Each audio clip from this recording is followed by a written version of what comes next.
What did you say? Actually, I You'll don't be know. watching. You'll be. Shane said that he was going to college. What's it called? No, it's Happy Valley, right? Happy Valley, baby. Yeah. He's going to go to Happy Valley. Going to watch the Nittany Lions, and then he couldn't remember the name of Central Michigan's college team. I informed him it was the Chippewas, and he said that was racist, which it is probably, but not my bad. Oh my God! Although you'll be watching the Derrick Henry of college fantasy football in Lou Nichols. Dude, I can't with you guys. You guys, let's kick off this show. Let's get it started. We're running late. You guys ready to run this? Let's do it.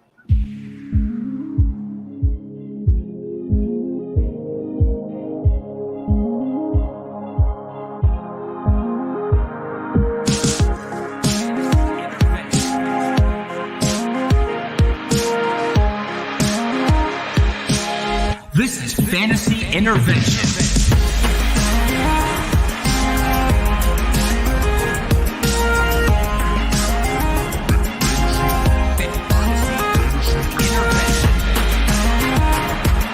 Now here to intervene with your fantasy life, Shane Manila, Jakob Sanderson, and Chase Vernon.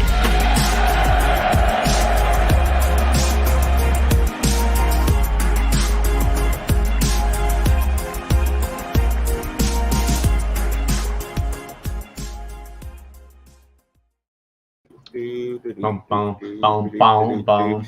It was a little slower. Was that the slow version? That was not the slow version. That's the only version that I have uploaded. What's going on, everybody? Welcome. Shane, are you just on speed so everything seems slower to you? Must be. I can't with you guys. Welcome into Fantasy Intervention. We are here to kick off another episode. It is week 3. We want to break down everything that's happening, help you out with your fantasy teams, and make sure that you guys get the best actionable advice possible with an entertaining twist, of course, since we bring in Shane. So let's go ahead and kick this episode off. We got Shane is the worst over there on Twitter at Shane is worst. How you doing, Shane? Hello and good evening to all of you. Good evening. Good evening.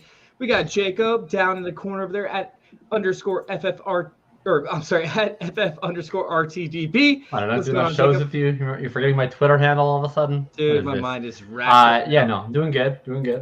On our ethical Wednesday. We got Jay down there at FantasyJ77 on Twitter. Oh man, Jay, are you ready to kick this one off? I did a very quick rundown for you right before the show. You did the show sheet. We're ready to roll. Are you ready to go, Jay? Yeah, I'm excited about tonight. I'm really excited. Shane's in a great mood tonight, so it should be a great show. It should be. We got to hope that it's a great show. Oh, my God. We got Mike in the chat. He said, what's up, host? Oh, we got Jamie in the chat Jamie. as well. Oh, God. It is Ashton Doolin season. Can we not remind me? Let's go ahead and kick this off. Let's kick it off with some news and notes. Let's talk a little bit about some of the performances like Ashton Doolin, who absolutely, I guess, smashed it to an extent, at least for DFS purposes. He smashed for Ashton Doolin. I mean, look. Ashton Doolin. Go ahead, take off with it, Jakob. I know that you want to talk about it. I want to talk about Doolin. Well, I was not about to talk about. The Colts are a total mess, and the only thing that Doolin had to do is be better than Paris Campbell, which is not a difficult task. So he accomplished that task. What happened with the Indianapolis Colts and Paris Campbell? Like, what happened over there, Jakob? You're the Colts fan. Well, Campbell, what do you know? Well, first of all, look, I don't know. Like, people kept texting me during the game. They're like, "Oh my God, can you believe what's happening to the Colts?" Yeah, of course I can. They haven't won in Jacksonville in like 7,000 years. Like they do this every year in Jacksonville. I don't really know what the surprise is. They probably would have lost in heartbreaking fashion if they had all their players. But then all the injuries, like, okay, good, we'll just get it. We'll knock it right out of the way. So, I feel like I watched the exact same game at the end of last season and it just continued. This was the second half. It's depressing. Everything about the Colts is depressing. Pro Football Network tried to have like a hot take when they were like, "Oh, Colts are 32 in our power rankings." I don't think that's a hot take. Put us 32. We earned it. Punish us. We earned that level of discipline.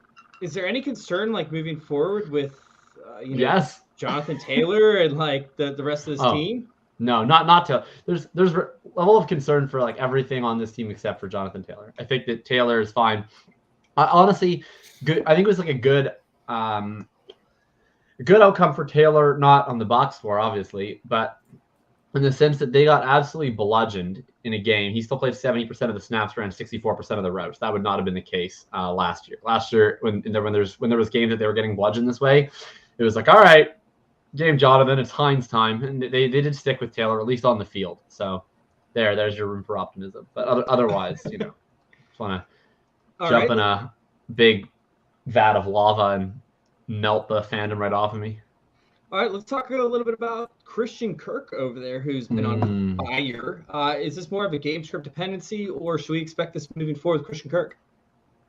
Let's start with Shane on this one. I'll jump in. We should expect this going forward with Christian Kirk. Look, I don't know. I'm on a lot of fucking shows, so I've said it somewhere. They gave the dude $72 million. At the time, it was a lot of money. Now, that's nothing. That's what you pay your 8th wide receiver. But at the time, all the way back in 6 months ago, that was a lot of money. They targeted the shit out of him, targeted the shit out of him in the preseason, the one game he played with Trevor Lawrence. And then that's just continued. So, like, this is going to continue. And because, honestly, he's a good wide receiver, right?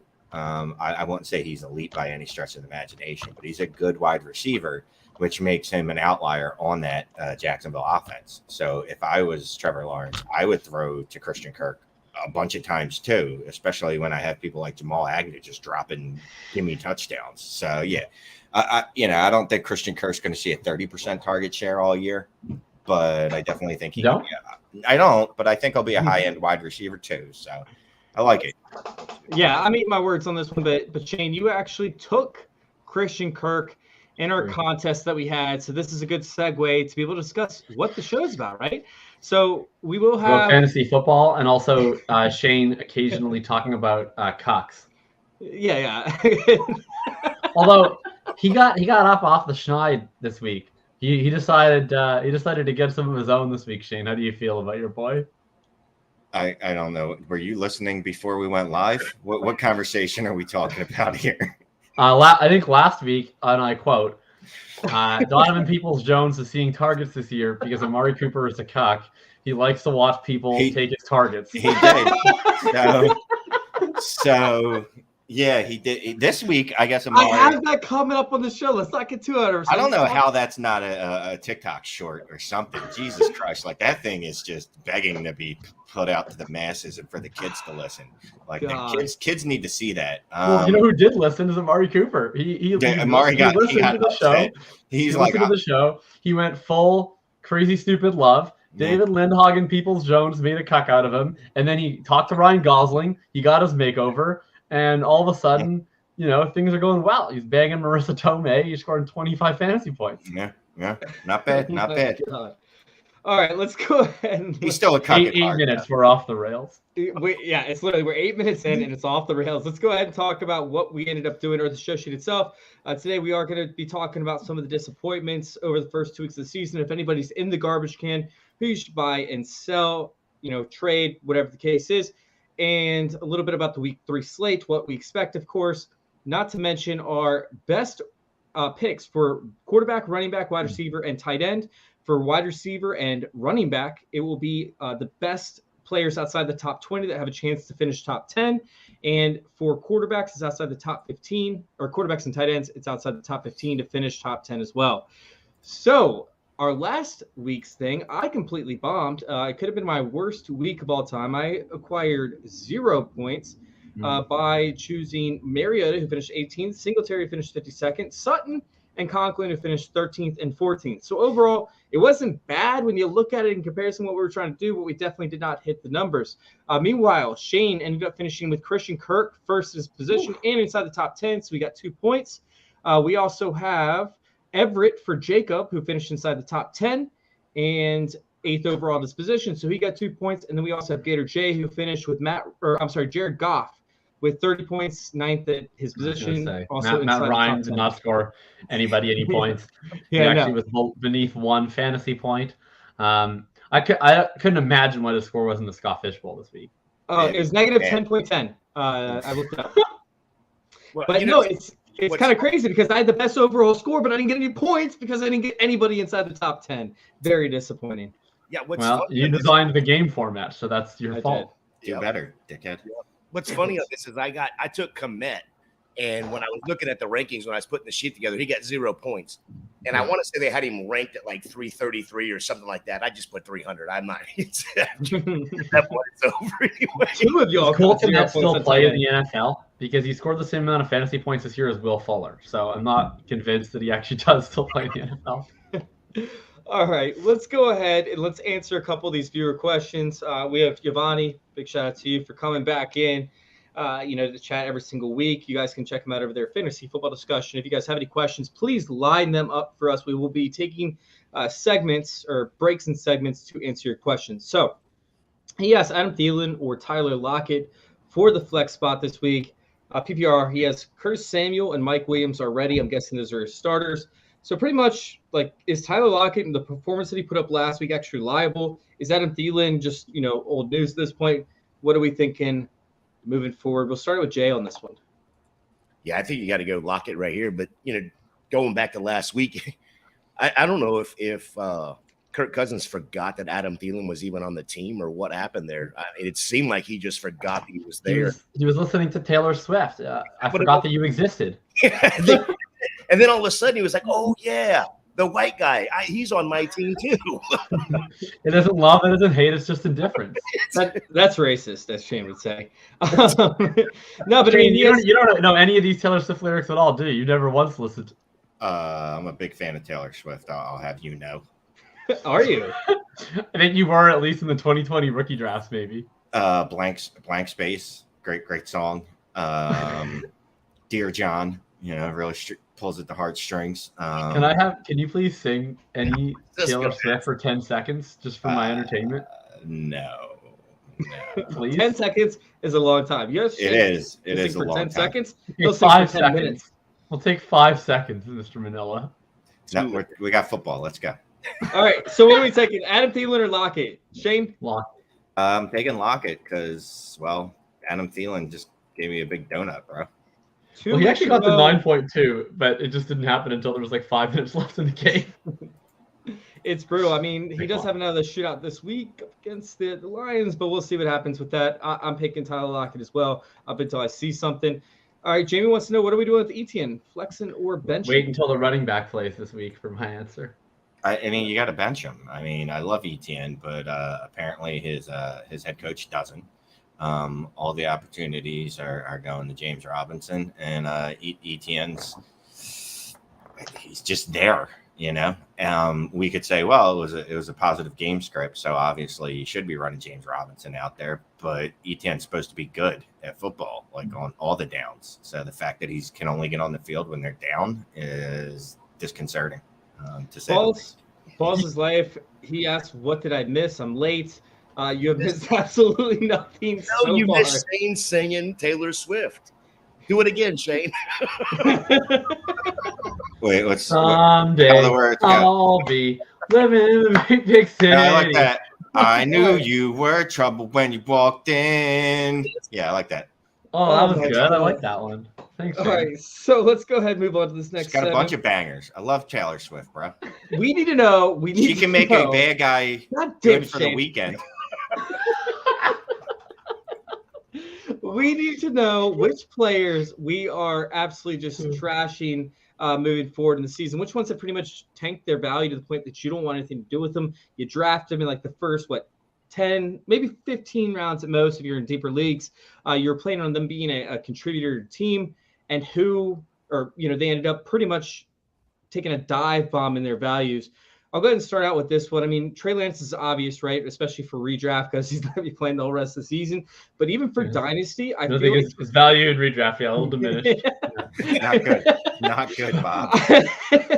I feel like Trey Lance, even in Dynasty, has taken a massive dive bomb in terms of his value. I mean, he wasn't able to produce. He comes in the next week. He starts out okay and then ends up bombing again.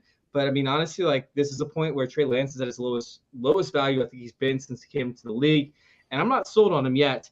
His teammate Elijah Mitchell for me at running back is another guy that completely bombed in terms of value. Kadarius Toney, oh my God, please just stay healthy for one day. Give me 2 consecutive days. Kadarius Toney. Rashad Penny, but the big one for me is Justin Fields. Justin Fields is somebody that I talked about the entire offseason as being a guy that I wanted to avoid in drafts. He doesn't have any kind of passed offense. And honestly, I don't give a shit about the rushing upside because you can't move the ball. He's not going to be able to rush if he's sitting in third and longs. Meanwhile, he has one of the worst offensive lines in the we're seeing it. He doesn't know how to pick up the blitz. He's going to end up getting injured throughout the season. If I have Fields, I'm dropping him. I'm getting him off my roster. I'm trading him. I don't care what it takes. I do not want Justin Fields. Does anybody disagree with Justin Fields? We're talking about in redraft, right? Yeah, redraft. We're in redraft mode. No, I got to be honest with you. He's a guy I took a shot on. Like I thought, all right, well, this is going to give me an upside quarterback. He can run for yards. I thought he'd be competent to okay passing. I kind of talked myself out of seeing what actually happened in the offseason when the Bears were like, wide receiver, no, wide receiver, no, wide receiver, no, and got him absolutely no help and didn't upgrade the line. And this is two coaching staffs. It's also a little troubling. This is two coaching staffs that apparently don't trust their quarterback to throw the ball, which is interesting, very interesting. So yeah, I'm out in what do you call that, redraft. Yeah, I agree with that. 100%. Same way with Dak, though. You got to be out on Dak with his injury for right now anyway. All right, Jacob, is there anybody that I mentioned that you agree with, disagree with? Is there anybody else that you want to bring up? Yeah, I mean, I'm probably I'll be buying Lance in Dynasty for sure. Not in redraft. But I think in Dynasty I'd still be buying. There's just not that many bets where you get the opportunity at value upside and rushing. So even though I think it's a really, I had this conversation just on the pod I just recorded with Jax Falcone. Jax. Love Jax. And it was it's a massive downgrade, but the market's going to downgrade him massively too. So, it doesn't mean that you have to go from a buy to a sell. I think he's in a tight spot because his fifth-year option decision will be at the end of next year. And now he only kind of has 1 year to perform, where I think this was sort of his freebie year. But again, even if the likelihood is a little bit off, if you only have to pay a late first for him, if you can get him for a Cousins or something like that, I just still want to take the shot for the moon in Dynasty. So I'm still going to be buying, but it's definitely a massive downgrade. All right. Is there anybody else that you guys wanted to talk about where their value is just trash compared to where you drafted them at in the first place? No. Zeke has less points than Xander Horvath and a 5% target share, so I'm just going to get my dunk in on that one. But I don't think anyone drafting him in the first place. So yeah, people did. He went in the third round. Some people did. Yeah. I guess Christian McCaffrey, but he's not really dead. I mean, he just hasn't really hit his ceiling yet, though. It's coming. You can tell it's coming. Well, I don't know if it is coming because Baker is such a freaking donkey. He's not good. He's still running all the routes that he used to run. And it's not just that Baker's bad, but he's bad in the least beneficial way for his weapons. Teddy Bridgewater was bad, but he understood the assignment. He dropped back the pass, fire it to Christian McCaffrey. Baker doesn't understand the assignment. He doesn't understand his own abilities. He's trying to be better, a madman.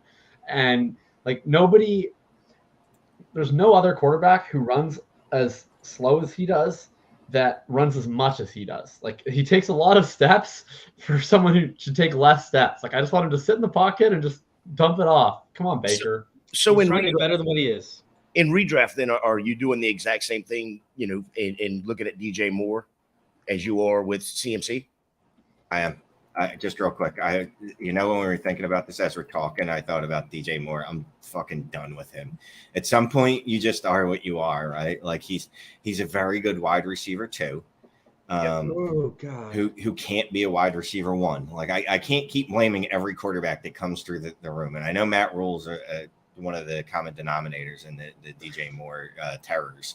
But at some point, you just get used to what you are and you level out and you're like, this is what I am. And DJ Moore is I enjoy being a wide receiver too in fantasy. And that's what I'm going to be in life. This is Brave. This is Aldous Huxley. You're I'm happy to be a beta. Have you guys read Brave New World? Yes. Parts of it. Yeah, there's literally a passage where they have this conditioning to go through people's minds at night. And everybody's sorted into this alpha, beta, kappa thing. It's I'm glad to be a beta. I don't work as hard as the alphas, that I'm better than the Kappas. Like maybe that's TJ Moore. That is so accurate. But like, has he ever even seen an upgraded quarterback? That's the worst part. Is like, no. I can't discount him. Like, I can't keep discounting these quarterbacks and think that he's better. But it's like he's never played with a good quarterback. He's the epitome of and he never will. Apparently, he never will. It doesn't matter. Are they ever going to give him a good quarterback? It's Carolina. Okay, well, so let's look at another player. We'll just compare him to, let's just say, Deontay Johnson. He's never played with a good quarterback, and you know what he keeps doing? He just goes out there and hoovers targets. Like, he just does it. DJ Moore can't. That's an adjective I haven't heard in a while. I like, it's been a while. You know, I like bringing back the old. Shane went on a Tinder date back a week ago, and it was very successful. So when we're talking about hoovering, there was some hoovering. Let's just say that I'm happy that Dynasty Trades in 5 is sponsored by Manscaped. Wow. And Hoover, you hardly even knew her. I still don't know her last name. Doesn't know her. I still don't know her last name. All right, let's hop on to this question. I'm sorry. Okay, let's hop on this question. Guys, that guy has Austin. Can somebody read this question? I'm dying. The guy has Austin Eckler. He's asking for JT. He's willing to give me Bateman, Renfro, Kamara, and Goff. This is a Shane question right here. So this is a dynasty trade, I'm assuming? It's hard to say. Where was no, that it's trade? not dynasty. It's got to be. I'm sorry, bring that trade back up. Yeah, bring that Sorry, trade. I was laughing. Okay, all right. Guy has Austin Elk. He's asking for JT. What? So, why does him having Austin? That feels like a red herring here. Yeah. What does Austin Eckler have to do with this? So this is like one of the. Okay, here's how I'm reading this trade. Assuming Eckler plus, he already has Austin Eckler, right? And MK has JT. So for JT, he's offering Bateman, Renfro, Kamara, and Goff. No, not unless it's a start 13. Yeah, exactly. No reason to do that at all. Like that's 4 quarters for a dog. What if it's? I think this isn't what you guys think it is. I don't think it's Austin Eckler. It says he has Austin's elk, right? So he loaned an elk from a guy named Austin. See, it says elk, not Eckler, and he's threatening. Guys, I had to cut this off. I'm so sorry. He says, "Make this trade, or I'm going to ram you over with an elk." Oh my God, no! I honestly, I can't even consider that a question. There's no way that I would do that. Even if it is dynasty, like you're not doing that. It's worse for dynasty, honestly, because JT might only improve in value. Meanwhile, Bateman is the only guy that's going to improve in value from next year. All right, PPR. Should I trade away Curtis and Edmunds in exchange for Deontay? And I mean, that's a home run. I don't understand why you wouldn't do that. Lord. Well, I mean, I know that Samuel Curtis is apparently the wide receiver 1 in Washington and part of the backfield rotation. Basically, what he was in the year he broke out in Carolina, right? And I should still believe wide receiver too. Yeah, I should believe in him, but no, I don't. Terry McLaurin's going to bitch slap him and put him in his place at some point, and Jahan Dotson might do that. Brian Robinson's going to come back and steal some carries from him. So I'm not believing in Curtis Samuel. Nope. So yeah, go get you some the other guy. We'll do one more, and then we're going to hold off, go to our next segment, and then pop back in. I'm so happy to see this group chat alive tonight. You know, it took us a couple weeks to get here. We're finally here. The group chat's popping off. Keep these questions coming. So this guy's being offered Michael Thomas for Cortland Sutton. Should I accept? I would keep Cortland Sutton personally. I wouldn't go Michael Thomas. What do you guys think? It seems in Dynasty definitely Sutton. In redraft, I don't care. Yeah, I'll say this about Michael Thomas. He's it's a little early. His ankle hurts. His knee hurts. he is top 5 in red zone targets, right? So if he's going to continue, if he's going to be top 5 all season in red zone targets, I like him a lot. I don't care, but I'll take Michael Thomas for the touchdown upside because when Jerry Jeudy comes back, Cortland Sutton and him are going to go back to splitting the targets like they did before. Jeudy got hurt last week. I think in redraft, definitely taking Michael Thomas, especially with the way he's shown up the first 2 weeks. He's been the alpha in that offense. Has he though? And is it really worth it? All right, I'll take the beta on this one. You guys can be the alpha. Go ahead and take. I'm Thomas. Like completely ambivalent. Like I think I would have them ranked in the exact same tier in redraft. I couldn't care. Oh my God! All right. How about that? Take who makes you happy, Jeb. Take the player that makes you happy. That's a good piece of advice. I'll take that. Cortland Sutton makes me happy. I'm taking Cortland Sutton. Well, good. All right. I'm glad. Are there any buy and trade targets for this next segment? So like Amari Cooper had a big week, right? Travis Etienne still is down low.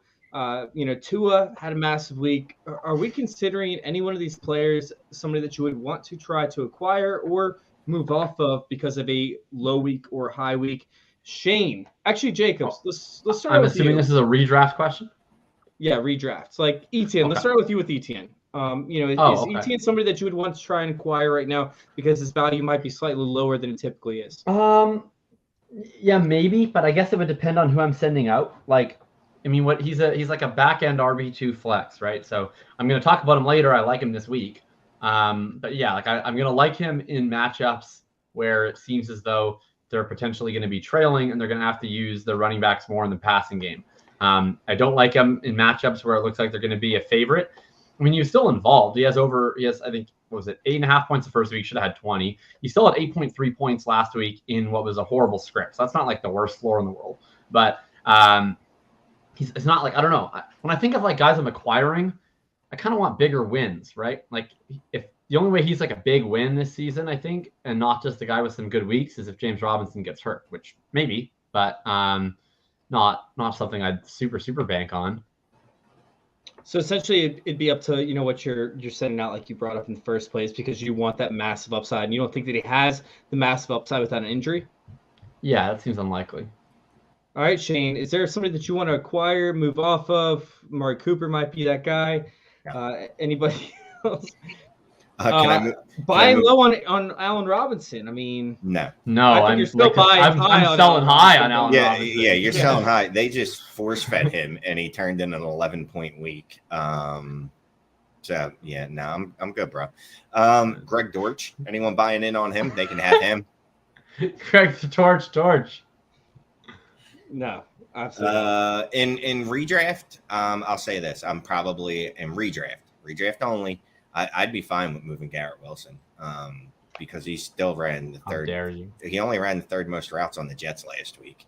You don't think that number will go up after 8 for 114? I don't know. You would think, but look, Robert Saleh is a fucking juiced up meathead that's a dipshit because he's using Michael Carter and then decided, what we really need to do this week? Ty Johnson. Let's get Ty Johnson in there instead of fucking Breece Hall, the guy we traded up for in the second round, who comps to Jonathan Taylor, and he was one of the greatest college running backs in football. So I have no idea what he'll do. So my thinking is that Wilson will see less targets. Shane, sometimes we really do say our minds are really in the same place. In my patron recap post, I said the following: Carter tripled up Hall in routes this week, despite Breeze's receiving touchdown. Naturally, Ty Johnson came out of the crypt to run 11 routes to Hall's 9 after playing no snaps, because that's what we needed. Ty fucking Johnson, for fuck's sakes. Yeah. Look, I do a fantasy data article every week, right, where I'm just talking about usage snaps, opportunity shares, just strictly stat stuff. So I'm trying to limit the snark, and I just couldn't. Like with the Breece Hall shit, I couldn't. Like I was like, nope, it's coming out here. I don't care. There'll be no snark anywhere else. How is that necessary? What do we need Ty Johnson for? We never need Ty Johnson. That's the reality of it. We didn't need him last year. We don't need him this year. It's done. Ty Johnson, get him out of there. All right. As for Gator J, do you have anybody? I mean, this was your segment. You wanted to put it in. Is there somebody that you might be trying to move off of, or you're trying to acquire? Because like we're all looking for trade targets that can be added values, and I don't think it's discussed enough who we should try to acquire at a value. Well, I'm more playing on the dynasty side of things. I don't play as much redraft, even though I do have a few redraft leagues. And so I want to ask Shane a question here in just a second about a dynasty trade that I saw today that was kind of crazy that I flipped out over. But in redraft, I mean, I look at what Tua did last week. I look what Waddle did last week. I look what Hill did last week, and all three of them, I don't see that being a thing that can stay. I don't think they can withstand that on a regular basis. Not 40 points, and 40 points coming. Who's that? And I forget who it was. I was reading Roto World, and someone noted that it might have been It doesn't matter. Peck Doherty. Maybe that was who that noted it. Maybe it wasn't him. I believe his birth certificate says Rotopat. Yeah, whatever. It was one of those dudes, and they noted that was only the third game in like history where the two receivers had 170 receiving yards. So I would not bank on that. Right. Right. And so we all had questions about Tua, like including the Dolphins. Shane didn't. Shane is a founding member of Tuanon. So take your lap. Is this the time to try to sell Tua, whether it's dynasty or redraft? Yes. And in my mind, in dynasty, you were trying to sell him right now because I don't think it will ever happen again. Yeah, no. I mean, look, I'd try to trade him immediately. I would have been trying to trade him during the last drive. The last touchdown, like the sixth touchdown, like the trade offers would have went like boom to just time it perfectly with the last touchdown, or maybe the Corey Davis one when he was completely left alone. Look, that's actually a different team, Shane. Corey Davis plays for the Jets. I'm sorry. Sorry. I know that people have doctored the video to look right-handed, but now you've doctored it to put Corey Davis on the Dolphins. I'm sorry. But Tyreek Hill's just running free. Like I don't know what the coverages were, but they weren't. They great, weren't. Bob. The coverages weren't. They were really bad. Look, Tua gave you 15 points the week before. I think he's much closer to 15 points than 43. a 40-point guy. Yeah. And I don't think it's like we'll split the difference and that's who he is. I think he's a 16 to 18 point guy. He scored more points in fantasy than Josh Allen, by the way. And Josh Allen only played 3 quarters. Yeah. The Ravens coverage was the kind of coverage you call your cellular company about if you can't make a call of the woods. You know what? I say go get Tua. I say go get him because he's going to help you bring home a fantasy championship. That's right. This is late stage capitalism using Tua to sell trophies. And if you guys want a title belt, you guys go check out TrophySmack.com. TrophySmack.com to get your own thing. Mine is a Power Ranger belt that we did a bunch of stuff off of. It's the Red Ranger Power Belt. It's pretty sick, I know. But no, go check out TrophySmack.com. Use promo code CIRCLE. Get yourself a belt or a trophy. You will get a free ring along with the purchase if you use the promo code CIRCLE. You can see this trophy behind me. This thing's massive. It's literally 5 feet tall. Meanwhile, I've got belts galore. So go check out TrophySmack.com. Get yourself a belt. Get yourself a trophy. Use promo code CIRCLE. And you will get a free ring along with it. Don't forget, it's not just for fantasy football, corporate awards, everything else under the sun. Let's go ahead. Real quick. I just need to, because there might be people that play Dynasty, and I don't want them ever to think the advice is to go buy a player after he has his best week of his career. That is horrible advice. Like, that's worse. That's some of the worst. That'd be malpractice. So please don't listen to that. No, you shouldn't do that. We want to trade Tua. Yes. We need people to buy Tua. You can't get rid of our buyers. I'm going to say this. This is how we do the scheme. We want to sell Tua. We need Chase to convince them to buy Tua, and then we have buyers. I love Chase buyers. And if I have a DFS question or a redraft question, I'll check out him and Jacob's show. I'm still going to go ask Jacob a question on Roto Underworld. The DFS Heavy Tilt.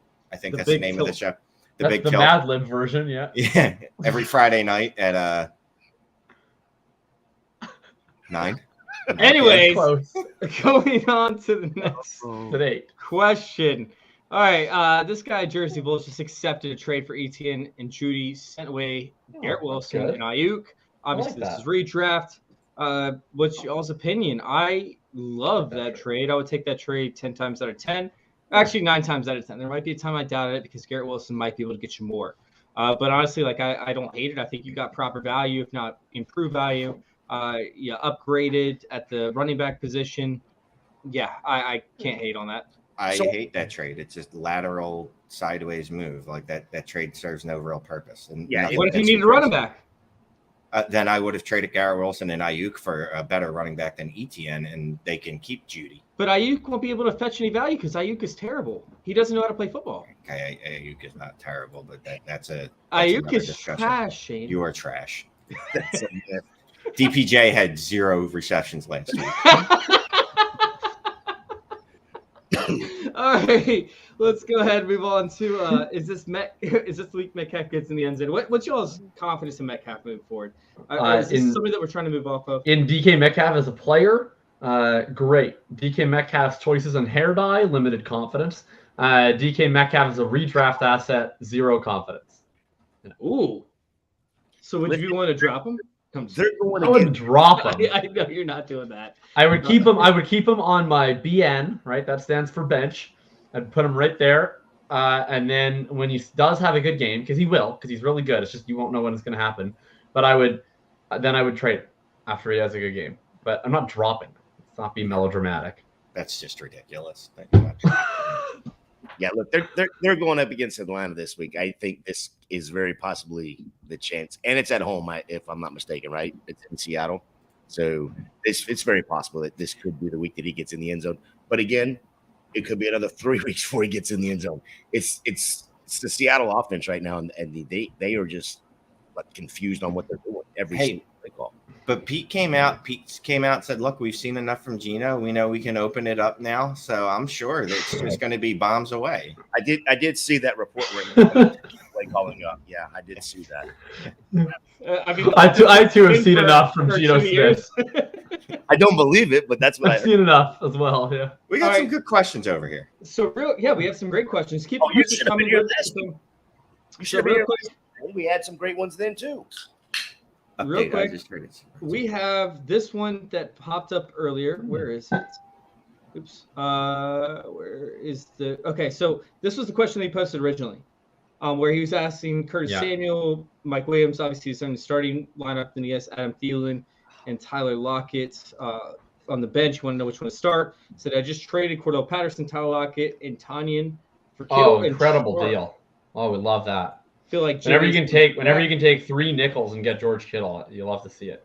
So you took 3 nickels that you can spend, and you got this shiny nickel it's in this glassed enclosure that you can't get out, that you keep looking at every week, and you go, I'm telling you, when I get to use that nickel, it's a golden nickel. I can get anything with that golden nickel. It's just, well, can you use it now? No, not yet. Maybe next week. But no, I mean, it's a good deal. You're shooting upside there. If Kittle ever gets back on the field, obviously he's a monster. Man, although I don't approve of this trade because I'm mad at DJ Chark. I had a DFS lineup this week that had 202 points with DJ Chark 0 in it. Why would you play DJ Chark this week? I would like to punt him into the sun. Why would you play DJ Chark? Why? Because he was correlated with Jahan Dotson. I had a bunch of Amon-Ra lineups, super popular. You have leverage off the Amon-Ra. You don't play outside receivers up against Washington. Zay Jones had like 9 targets the week before. Yeah, 9 targets. Didn't do anything with them. I don't care. You're getting leverage. Oh, I played a lot of Amon-Ra. We talked about this on the DFS show. Jakob, you don't play outside receivers up against Washington. Yeah, I'm going to play, and I'll tell you what, I'm probably going to play some outside receivers against Washington this week too. Because A.J. Brown's going to be really popular. I'm going to that's fine. Underneath. I just traded A.J. Brown. I just traded A.J. Brown away. That's not good. Yes, I got. I didn't like this trade. I think. Wait, you don't like this trade? Tell us the trade, Gator J. No, you didn't see this trade unless somebody showed it to you. Unless they ratted me out. No, so I traded away AJB. I got. Is this one dynasty, by the way? Yes, it is a dynasty. 12-man PPR. So I traded away AJB. I got. I don't like that. Jahan Dotson. Okay. I got. Jacob is sweating right now. 23 second. Okay. 4 first and second. Okay. And I got another piece. I can't remember what the other piece was. Okay, I like it. Oh, Damian Pierce. Well, I don't care about him, but I like the rest of that deal. Yeah. So that's what I just traded away AJB for that. Okay, I like that. Okay. I'm not going to trade Pierce to somebody else that I'll really like it. That's what I'm. Yeah, you can trade him for a 23 first. Yeah, that's what I'm going to do. Well, Jay, since you're an expert on Lord trades, help that person. Yeah, no, right. Since you're an expert on trades, let's go ahead and get your opinion on this one. Just make a trade for a stronger flex or depth piece.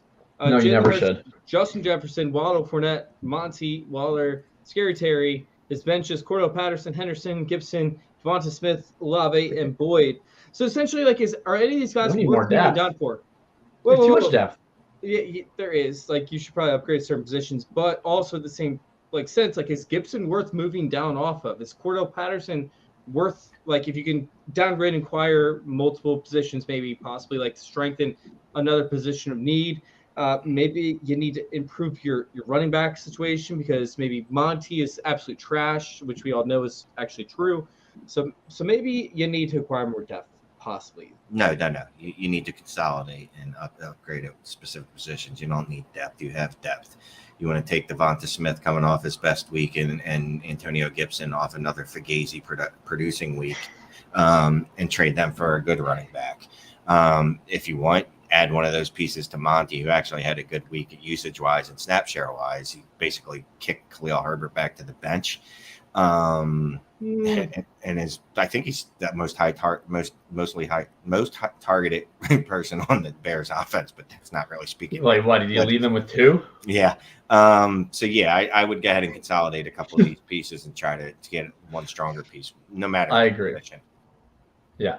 You don't need stronger flexes and depth. You need stronger elites. Use all your depth. You have too much depth. Go get guys off the waiver wire. All right, I agree with that. Let's do one more, and then we will pop back over to the show sheet. We'll keep those questions answered. We have Robert in here. What's going on, Robert, man? It's been a while since we've seen you in here. What should I do about them? If Robert Saleh if this was Robert Saleh instead of Robert Esterez, his answer would be, I'll throw Ty Johnson out there on 3rd down. What should I do about Breece Hall and Carter? This is the question that Jacob was answering. I mean, honestly, like Carter, I'm still playing him most weeks. Breece Hall, I'm still playing him most weeks. I wouldn't bench him.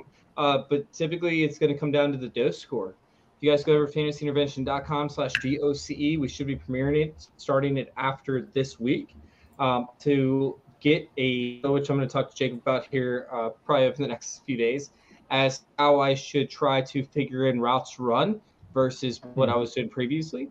But yeah, we're going to figure out a way to decipher the way to play running backs that thrive up against certain defenses. So, Carter playing in most weeks, Breece Hall, I'm still playing weeks, but it's like Carter's going to be involved no matter what. Breece Hall, a little more question, but I'm not going to bench Breece Hall.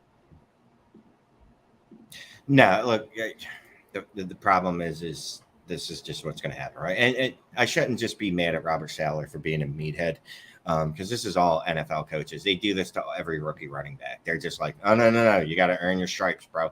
Who should you play between them? Honestly, I'd play Carter. The snap share that he's getting and the opportunity share that he's getting is actually higher than Breece Hall right now. Like, I love Hall, but you can't trust him. Like, if he doesn't score a touchdown last week on his singular target, then he gave you 8 points on the week. 7 points on the week, and you're crying in the corner. Yeah, pretty similar to me to like James Robinson and Etienne. I'm playing Carter probably every week right now, and I'd play Hall in matchups that I think will be favorable. Yeah, and I'm the same way, but I'm playing him in a flex. I'm not playing him at the RB1 or 2. All right.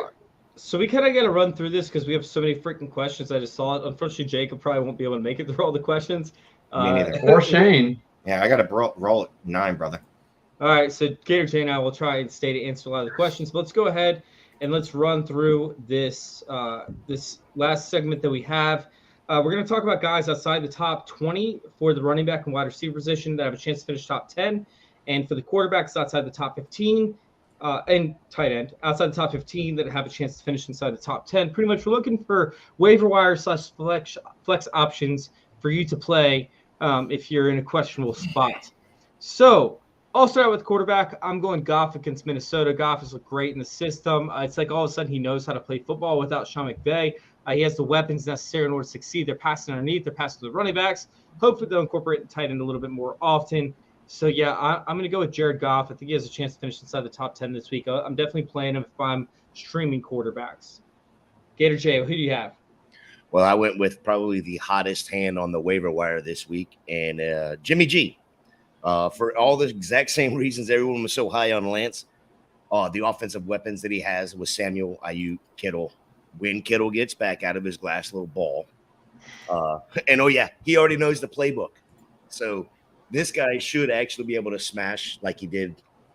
When he took him to the NFC Championship game last year and when he took him to the Super Bowl a couple years ago. I like Jimmy G these next couple weeks. Jimmy G has got more second chances than all the lobsters combined on the Titanic. I saw that. Watch that guy play football again. If you want to jump off a cliff. All right, Jacob, who do you have at quarterback? I have Marcus Mariota again. I picked him in week 1. He finished in the top 10. I gave him the chase. He didn't finish in the top 10. Now I'll take him back. He'll finish in the top 10 again. All right, Shane, who do you have for the quarterback? I'm gonna go with Trevor Lawrence. The kid's looking He's outside the top 15. No, he's QB 18. Yeah, look, nice. the kid looks like a competent quarterback this year. So I'm gonna take a shot on him. That's when epic fail against the Chargers. Sorry, Shane. I'm just telling you, but after the top 15, it is just ass cheeks out there. Like, what am I gonna do? Geno Smith? Tight end is even worse. Man, I can already tell that Chase and I are not going to be very aligned on the DFS show this week. If he's out here knocking Trevor Lawrence, I mean, I'm going to be all over that game. Dude, Jacob, can you put Mariota on the show sheet? Are you kidding me? Of course. All right, let's go ahead and go Mariota. running back. Jason, who do you have? Running back. I went CEH this week with the last 2 weeks of the production that he's thrown. I mean, he's only on the field 40 to 50% of the snap shares. As a RB1, RB2, I'd like him to be a lot higher than that. But he's getting the meaningful passing attempts. So, I mean, he's getting the touchdown passes. He's getting the touchdown, end zone or red zone rushes. So, yeah, give me CEH this week to jump up a little bit. Dude, I had a ton of running backs that I wanted to put in here. I mean, I literally had like so many. Like A.J. Dillon was possible one that I wanted to put in there. The list goes on. But I went ahead and went with a deep one. I want to have a surprise in this one. I'm going to be pleasantly surprised. I think that the Eagles blow out Washington this week. Oh, I like this pick. And we all know that Washington sucks up against pass-catching running backs because they don't care about containing passes underneath. We've seen it now 2 weeks in a row with Christian Kirk, with Amon-Ra St. Brown, with Swift. Swift dropped an easy pass. Could have been a touchdown as well. We watched Etienne miss one pass from Trevor Lawrence, and then drop a pass in the red zone. I mean, like, we're seeing so much opportunity for passes underneath. I think that there's no way that you can not play Kenny Gainwell in your flex spot. If you have there's a way. There's no way. I mean, there's a lot of ways. We're talking about redraft. Okay.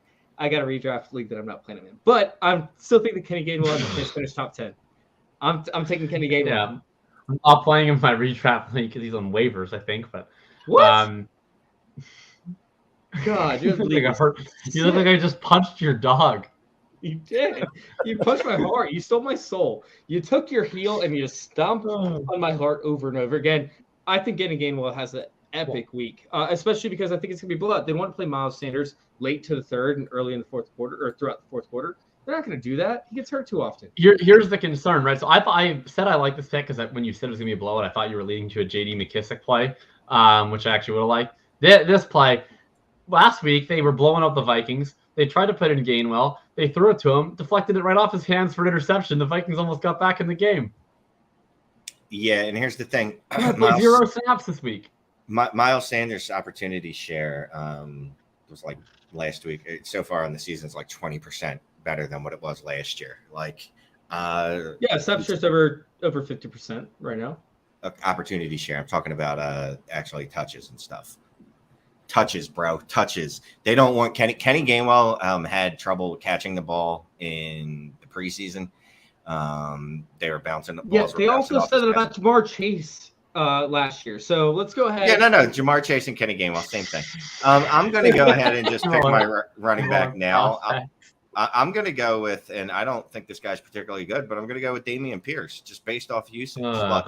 Lovie Smith, I don't think he's good, but Lovie Smith came out before last week and said, yeah, we got to get the kid some touches. And what do? They got him every rushing attempt. I think he only had 2 targets, whatever. Chicago's woeful. Maybe he gets into the end zone, and I am woeful. So I'm going to go with my dude, Damian Pierce. I can't believe I called him my dude, but I'm going with Damian Pierce. That's your dude, Shane. Jesus. What do you think? What's the least desirable thing that you'd want to do instead of watching the Texans and the Bears? Because I can think of a lot of unpleasant activities that I'd rather do than spend 3 hours watching that football game. No, it's still football. I'd rather watch chest wax. I don't know. No, I'm just kidding. I cannot, I am itchy all over right now from getting my chest waxed a couple weeks ago for charity. It hurt. No, it's bad because it's growing back now. So it's poking through the skin and it really freaking hurts. I got my chest waxed for charity for those who don't know. Let's go ahead. Jacob, did you already mention yours? No, well, I did, but not. I haven't, not in this segment, but I cheesed. I'm taking Travis Etienne. They're playing against the Los Angeles Chargers. I expect them to lose this game, probably by a lot. The Chargers, they're going to be putting up points on Jacksonville. I don't think that their defensive showing against Indianapolis is at all indicative of their abilities. I think the Colts just didn't have any players, and they're cursed whenever they enter the state of Florida. So you're going to play Joshua Kelly. Sorry? You're going to play Joshua Kelly. I won't be playing Joshua Kelly. No, I won't be playing Joshua Kelly. But I will be playing the other backup running back in this game. So I'll definitely be playing Travis Etienne. Last week, their usage profiles was not that different than week 1, which was James Robinson was seeing more work on early downs, but Etienne still sees work on early downs. He gets a lot of scheme touches for him, outside sweep plays, stretch plays. He gets passing work on early downs, and then he gets pretty much all the third downs in catch-up mode. So I think this will be their first game where they get a lot of catch-up mode. We're going to find out a little bit more about how their running backs get deployed in that scenario, but I think they're going to need explosive plays to get back into this ball game. I expect them to try and draw some stuff up for Travis Etienne, who's played well, by the way. Like, he's been an efficient runner and efficient receiver through 2 weeks.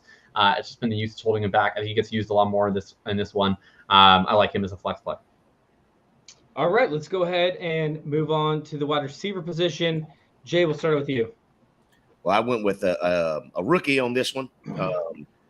This rookie's leading his team in targets, receptions, and yards for the first 2 weeks, and they have we all consider a top 3 tight end in Kyle Pitts. So Drake London is my guy right here.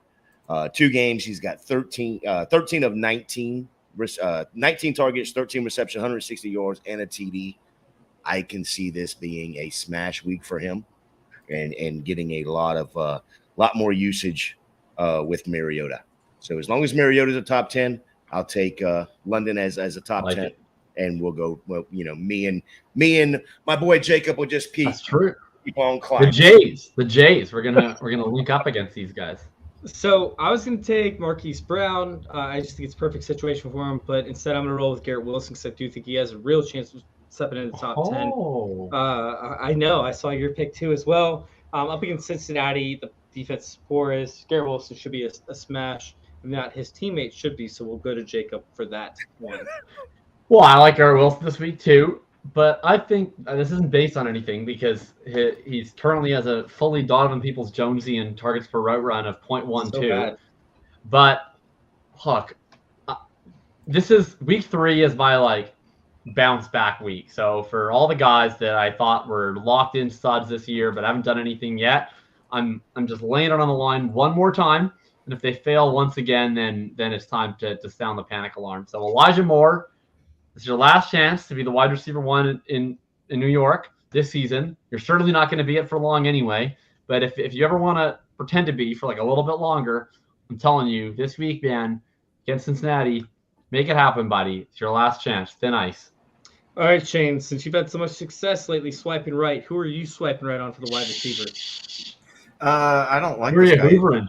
I'm going to go with no other people. Anyway, I'm going with Michael Williams. Mike Williams. Oh, you're hoovering Big Mike. Yeah, I'm going to go with Big Mike. Literally, I just think it'll be a low-key shootout, and there's literally no other reason than that. See? And he's the on my closest. side of this DFS game here. Yeah, and honestly, it's going to be a blowout. That's not even a shootout. That's a blowout. No, I think it's going to be the Chargers up by a lot, and then the Jags are going to come back in garbage time. that's a shootout, and I'll take it. And I don't know how Keenan Allen's feeling yet, so I'm thinking Mike Williams is going to have another. His knee hurts, his ankle hurts, his feelings hurt. All right, for tight ends, we got to get you guys out of here. Jason, you took my pick, the one that I loved. He was my heart, my soul, and honestly, he was like the only one that I felt like actually had a chance to finish inside of that, outside of the pick that Jacob had, which I'm mad I didn't take because I picked first. But go ahead, Jason, tell us who you have. Well, I was given the privilege of doing the show sheet and was told when I do the show sheet that I get to pick first because before I send it out, I get to label it. So I took the guy that 56% snap share, which is not great for a tight end, but he did have a touchdown. So I took Irv Smith. I think Irv Smith can, if he could have had two, he dropped in my gosh, yeah. He could have 20 points last week. He had 30. He Travis Etienne that pass. Okay, so that's what happened. Oh no, I liked Hoover better. Etienne that pass. He Hoover Etienne that pass. Well, Hoover was a good thing. Hoover was a good thing. Yeah, I don't like this Etienne being a verb. That's troubling. Oh no, we got to retake that word back, buddy. No, That's weak, man. Etienne. That's weak, buddy. Take ownership of your That name. was like Moncrief in it. Well, look, in 2 weeks, Goodness, Moncrief. in 2 weeks, that's not a good. He mocked it. In 2 weeks, I've taken 2 Moncrief. tight ends and I've gotten a total of 1.7 points. So that's not good. Irv Smith can do that by himself. I don't need the other two. Give me maybe. Let's go. Well, Shane, you are the worst. All right, Wow. Jacob, tell us who you have for the tight end position. Yeah, I mean, this guy has great usage. He runs 80% of the routes. He gets targeted on like 25% of his routes. I don't really know why he keeps being ranked outside the top 15. People are just haters and losers. Evan Ingram still feels gross. Still going to get some points. Let's do it, buddy. I thought he was still inside the top 15. Are you serious? He's not ranked. I haven't looked yet. 19. Like I was like, 19. wait, are you serious? This is stupid. People are worried about the Derwin James matchup, but I don't know. Ingram plays all over the field. Yeah, he's gonna get shut out by Derwin James. I take my statement back. I'm just kidding. I'm gonna go ahead and take mine. I'm gonna go with Isaiah Likely.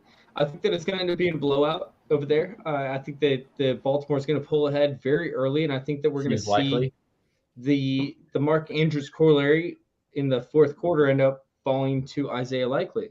And what we've seen from the tight end so far this year has been pathetic. It's been sad. It's pedantic. And I used that incorrectly. I know. I'm just kidding. He was hanging out with Ian Harditz. It's been shallow and pedantic. Hi, Ian. How are you doing today? Wait, what? That's from Family Guy. Shallow and pedantic. Yeah, Ian tweets out like, I find it shallow and pedantic like every week or something. Like, anyways, the tight end usage has been shallow and pedantic. So I feel like Isaiah Likely is going to end up smashing this week. It's going to be his first week as a tight end one. Go ahead and mark that in your calendars, folks. It's going to happen. Yeah, I'll add it to Google Calendar right now. It's got it. There's a tape on that. I'm going to go with just really something exciting, like just really coming in hot here. Checking out some Hayden Hurst. Hayden Hurst, who has 8 Shane out was dancing. Did you say Hayden Hurst? I can't dance to that. Yeah, Hayden Hurst has an 8 out of 2 yards, I think. Five receptions back-to-back weeks, and somehow on 10 receptions has not cracked 80 receiving yards total. But look, you keep catching the ball. Something's got to happen at some point, right? Like someone's got to miss a tackle at some point. Maybe he's the Tyler Conklin of the Central Time Zone. So that's where I'm going, and I got to sign off. It's 9 o'clock. Jacob's got to sign off. Jacob, I got to sign off. Tell people where they can find you. Oh, you can find me on Twitter, @FF_RTDB. By the way, we're still going to answer your questions. We're still going to answer the questions we have left in the chat, so don't leave yet. Not you guys, but for the viewers over there, don't leave yet. Yeah, I have free will. I'm fucking leaving. You can find me on Twitter @FF_. All right. Go ahead. Bye. You can find me on Twitter @FF_TDB. I did a bunch of podcasts this week. I'm doing some more tomorrow. You can find my Twitter for those. You can check me out on Friday with Chase. I'm gonna be podcasting from a ferry terminal on Friday, so we'll see what the audio quality is on that one. No. I'm gonna bring my mic and camera and everything. Can't be worse than yours last week. Your first one was worse than mine last week, but it's okay. Anyway, so I'm going surfing this week in Tofino. I'll have already gotten into Nanaimo. These are both cities that exist in the Great White North of Canada. Anyway, so I'll be huddled up in an abandoned corridor of the ferry terminal. I will have my mic and my camera, and we'll talk about DFS. God, here we go. Well, now I'm definitely watching. All right, get the fuck out of here, guys. Hey, you can hear the ferry every time Chase makes a dumb point, just coming off the ferry. I have not made a dumb point yet, or a DFS. In fact, I've hit on almost all of them. Outside of you said Doolin was bad, hater. Yeah, no, you're right. That was bad. All right, so I'll see you guys later. Let's go ahead and answer some of these questions. Are we about to see a Pitts breakout finally after his coach just entirely sold? Yes, we love Kyle Pitts. Goodbye, everybody. Goodbye, start Kyle. All right, that's a trip. Let's go ahead and go to Jersey Bulls. I accept a trade receipt, Judy and Etienne. Oh, wait, we covered this one. Good job.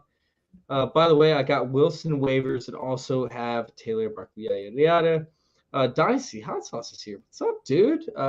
Sorry, I'm only like 30 minutes late on acknowledging that. It's been a busy episode. Keep those questions coming for next episode.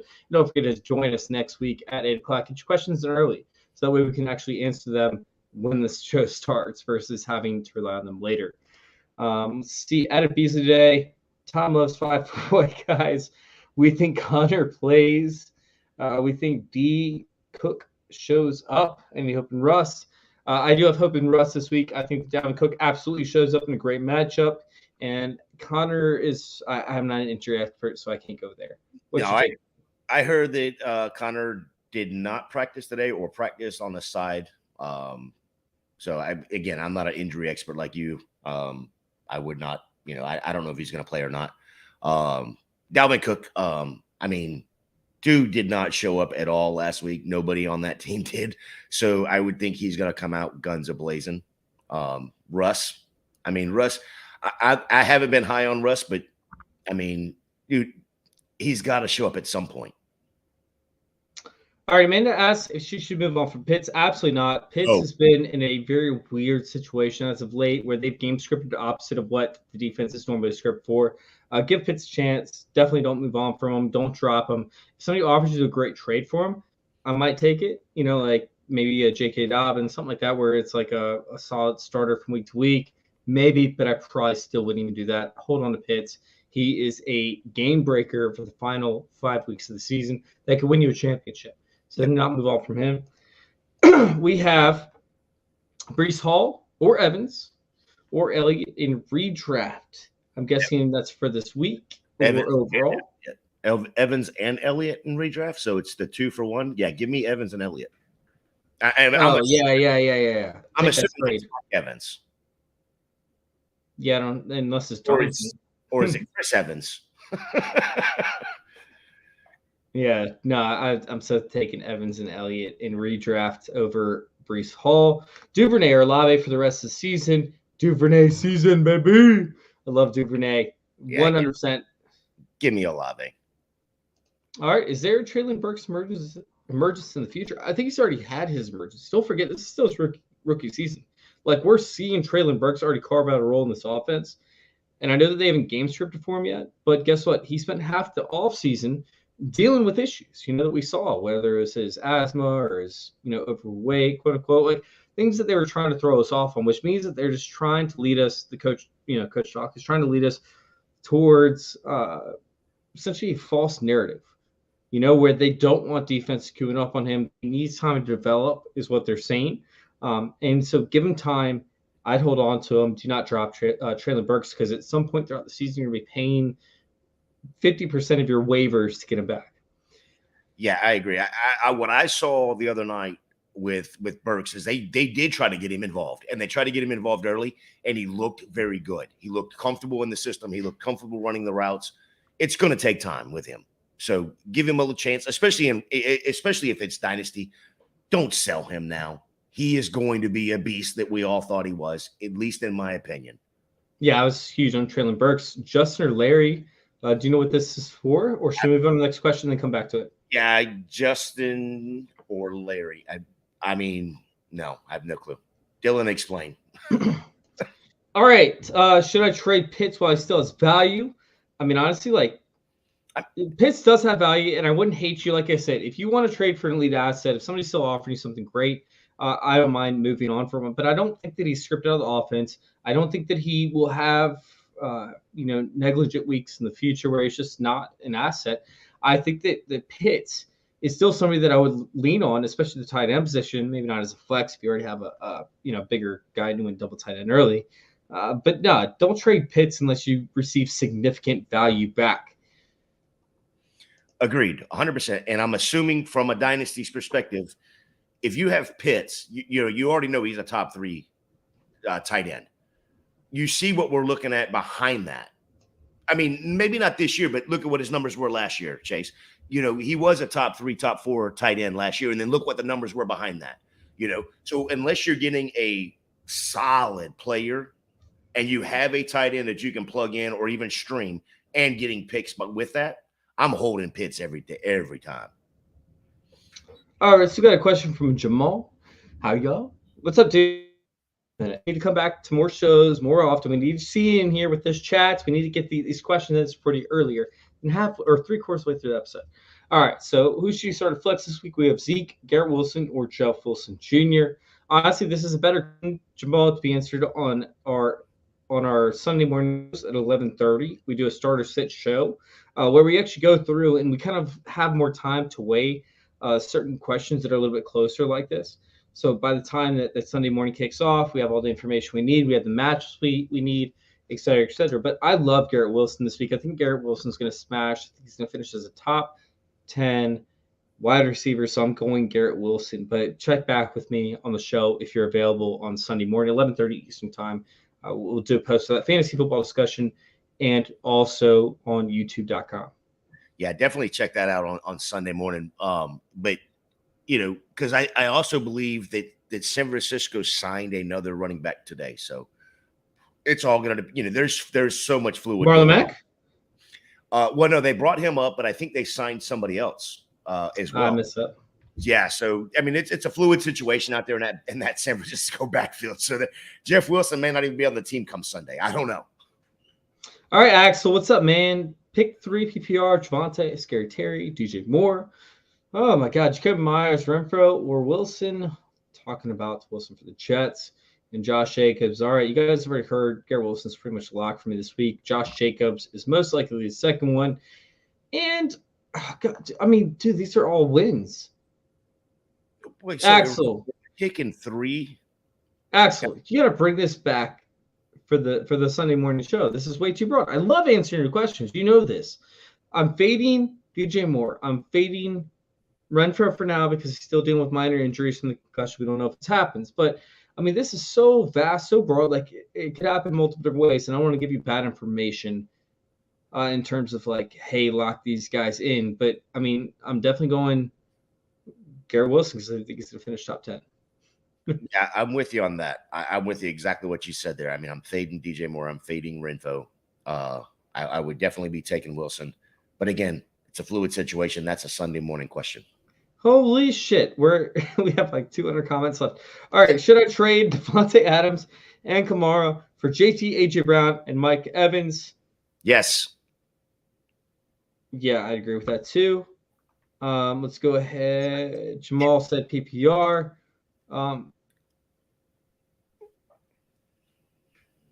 Yeah, I have no idea what that was. All right. Would you bench Brady for Goff this week? The Bucks are playing the Packers and it's gonna be a shootout, Minnesota. I would bench Brady for Goff. Yep, I agree, 100%. Especially with the Mike Evans suspension. So yeah. All right, let's go ahead and go to Hunter Hall. He said he's 0-2, so he needs some upside, right? Like this guy needs some upside. Help me out on a trade offer I can make. Russ, Lamb, Deontay Johnson, Allen Lazard, Cook, Connor, Waller, Curtis Samuel, Palmer. All right, so we need to put together a trade package for Hunter Hall. Hunter, I love you, man. I wish you would have came to us with this question prior to the show starting. Like, somehow figured out a way. Shoot us a message on Twitter or he doesn't. No, that's his Facebook, bro. We got to keep him on Facebook for fantasy football discussion. But just tag us in the comment next time, of course, or tag me in it, Hunter, or message me. I know you message me all the time for these questions, and just say, hey, I want this answered on the show, and we could actually probably put something together for you. If you do it before Tuesday, Gator could actually post it in the show sheet. So if you guys have stuff like this where you need like solid advice in depth, definitely message me on Facebook. I ended up, shared on this or on the fantasy football discussion page. Tag me at Chase Vernon, And I'll help y'all actually figure out some of the stuff. Mainly Gator J, we'll put it in the show sheet so we can actually preemptively get to this stuff. Because if I had to talk through this, it would take us 20 minutes to try and figure out the proper trade offer and whatnot. Plus, we want to be able to scope your league out. All right, flex, PPR, Michael Carter, Pollard, Christian Kirk, Curtis Samuel, Elijah Moore. I'm going Michael Carter. I wouldn't bench Michael Carter for any of these guys. Christian Kirk would be the closest one. Yeah, I was going to say it'd be Christian Kirk for me, yeah. All right, Mariota. Wait, okay. I think it's a bit obvious, but should I trade Hockenson, Deontay Johnson for Sutton and Kittle? You're playing with you've got Hockenson, who is not. I don't know what's going on over there. You got Kittle, who's in a like Shane said earlier, is in a glass box for some ungodly reason. So it's basically, two what could be top end tight ends. I would take that trade. So you're saying you would send Hawk for Deonta and Deontay for Sutton because you're a Sutton guy anyway. I like Deontay, but yeah, I probably would send Hawk and Deontay for Sutton and Kittle. Yeah, I probably would do that. All right, need your help. Woo! What's up, Jackson? We got you covered. Do I trade Connor, Kupp, Godwin, and Hockenson for Amon-Ra, Debo, Derrick Henry, and Kittle? Ooh, there is Kupp for right now. But yeah, I mean, I like the Amon-Ra, Debo. I would go for a smaller trade where you make more impactful decisions earlier on. Like, I wouldn't move Kupp for Amon-Ra, right? I wouldn't move Kupp for Amon-Ra. I would borderline move Kupp for Amon-Ra and Debo. So, like, if I had to trade Kupp, I would trade Kupp for Amon-Ra and Debo and probably leave the rest off, but I would ask for something additional. But, like, not as in-depth as Derrick Henry. I think we're playing with too big of powers here where, like, if you end up fucking this up, then you're going to end up fucking up your whole entire team. But if you end up winning this, then, like, it's not that big of a win. Like, so I would actually break this down into smaller portions and try to section this off versus doing such a massive trade. I mean, you're pretty much trading away half the team you just drafted. You have no faith in your draft after 2 weeks? Come on. All right. I'm 0-2, 12-team PPR. Should I make any moves? Once again, try to get these questions to us. We don't mind answering them. Try and get these questions to us since you're on YouTube. Bring it over to Twitter or just message us on YouTube or comment on us on YouTube. I'll try to bring this up for next week so that we can get ahead of the curve on this one. Oh, Dave! Dave is here. Hey, Dave. Dude, the wax that terrorized my body. Yes, it did. He's talking about my chest wax. Oh, man. Still hurting. All right, let's look through this. See if there's any more questions that are coming up. I have Andrews or Kelsey, plus Hollywood, plus Bateman, plus Zeke. A good package. I mean, once again, this is tough to, like, predetermine. Maybe Saquon Barkley, but, like, I wouldn't do that for Saquon. I mean, I would need something back, obviously. So maybe, like, let's do Bateman and Kelsey for Barkley, maybe? No, that's too much. Yeah, as I say, I mean, you started with Bateman and Zeke for Barkley, but I mean, Barkley and Zeke, they're pretty comparable to me, right? So, I mean, Hollywood, Kelsey, I mean, it depends. We're talking about this in such a small vacuum because it all depends. I mean, you've got Andrews. I have Andrews or Kelsey. So this all depends on your league as well and what your points. I mean, if it's tight end premium, kind of thing like that. So, I mean, you wouldn't have. How the hell did you get Andrews and Kelsey? I have Andrews. That's weird. I have Andrews or Kelsey. I don't understand that part of it. I'm confused. I mean, I think he's looking for like a JT type trade, but I mean, honestly, it's too early in the season to be sacrificing all of your assets for a player that might not go off just because it's not good weeks. JT went for 7, in a PPR league last week, 7 points because the Colts are trash right now. They can't figure out which way the end zone is. I know. I was just saying a JT type trade. All right. Right. Let's go ahead. All right. Save these questions first. Try to get them to us earlier, whether it's through Twitter or not. You guys can find me over there at FF_intervention. You can find Gator J over there at FantasyJ77 so that we can answer your questions sooner rather than later and actually prep it for the show sheet. We don't mind answering these questions, but we just need some preemptiveness in terms of like getting prepared for that kind of stuff. Otherwise, we're going to be boring everybody else, and we don't want to do that. All right. We got offered Breece Hall for Godwin PPR League. I would hold on to Godwin. It all depends if it's dynasty. I mean, this is all redraft. Okay, then I'm staying right where I'm at with Godwin. All right. Love the show. Thanks for y'all's help. You guys like Cole Beasley in Tampa? Yes, I think that Cole Beasley is going to smash in Tampa. Listen, we appreciate you guys for coming in. Like I said, if we have these long, elongated questions, we don't mind answering them. We will crush these, especially with Shane and Jacob in the chat. We will crush these questions and make sure that you all get your questions answered. But if you're over there at Fantasy Football Discussion on Facebook, make sure you tag me to at Chase Vernon. I should appear in there. I'm one of the admins, the moderators over there. We will make sure we will get your stuff answered. But we might need a little bit of time preempted. If they're ever on YouTube, I don't think that we will get them on YouTube, at least over to Gator J. So head over to Twitter. You guys can find him. Once again, let me go ahead and take this off at FantasyJ77. Y'all can also tag me at FF_intervention. We'll get your shit answered. We'll make sure that you guys get reliable information and actionable information to go off of for the week in terms of trade questions, etc. So please forward those over.